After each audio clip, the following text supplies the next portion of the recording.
For my next anime review, I will be doing Grave of the Fireflies. Now, before I get into my overall thoughts, I want to just state one thing. I recently today got a brand new microphone and a new interface. So, my sound quality should be better. Okay, now let's go ahead and get into my quick information rundown. Grave of the Fireflies originally came out on April 16th, 1988. The animation was done by Studio Ghibli. The rating is PG-13. It has a runtime of 1 hour and 28 minutes long. And the director is Iso Takahata. Alright, now, with that out of the way, let's go ahead and get into my overall thoughts of this movie, shall we? Alright, now, before I had watched this, some people and friends I know who had watched this previously had said to me, Grave of the Fireflies is the darkest film Studio Ghibli has ever done. I said, okay, but I held my judgment until I saw the film. I have already seen Spirited Away, Princess Mononoke. I've also seen Boy and the Heron, and I've seen numerous of Ghibli's other works.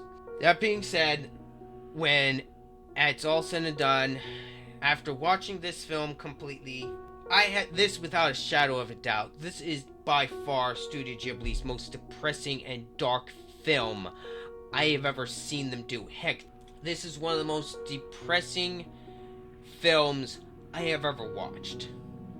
It does have some lighthearted moments for levity sprinkled throughout the film, but just to get my point across for people who have not seen this film, this movie starts out with the brother of the film passing away alone in a subway station, and from that moment forward, the film tells the story via flashbacks up to that point. So yeah, this film is very depressing. It's not a very joyful film, but I'm still very glad I watched it regardless. And I will say the pacing for this film is very good. There are a few points in this film that I felt like dragged on a little too much, but overall, I felt like everything was just fine. I was never really bored in this film. The story, I thought, for what they were going for, I thought was very good.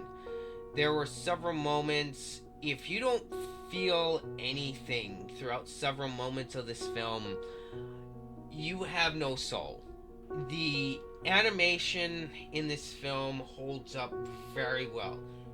It has definitely aged in several aspects. Like, some of the character designs don't look as good as some of Studio Ghibli's newer work, and some of the animation when the characters are moving does feel a little choppy at times, but I would say overall the animation and the art direction has aged beautifully. The sound design I thought was excellent.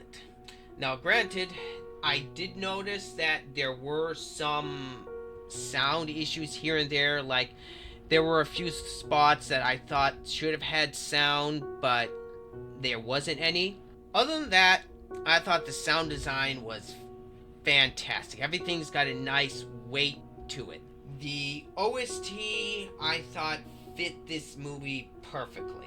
Opening and the ending themes to this film I thought were beautiful. They have a nice somber tone to them, and it fits the entirety of the film very well. But the voice acting I thought was excellent. I watched this sub, so I don't know how the dub is. But the voice actors for the sub did a fantastic job.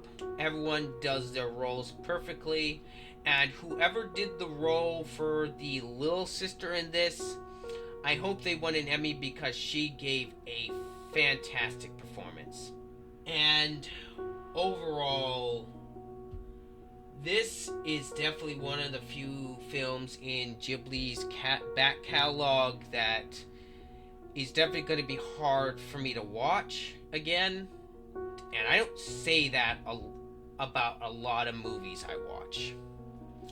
But that is not a slight on this film's quality at all. So that is my overall thoughts on Grave of the Fireflies. If you have not seen this film, I can definitely recommend it. And for the final score that I will be giving Grave of the Fireflies, I will be giving this film a 8 out of 10. Taking in all the things with some issues with the pacing, some issues with the animation here and there. Overall, there's not a whole lot to complain about this film. And overall, I am very much glad I watched it. Anyway, that's my overall thoughts on Grave of the Fireflies. Let me know what you guys think down in the comments. And let me know what you guys think of the new microphone. Anyway, that's all for now. I'll see you guys in the next review. This has been Ryder. I'm out.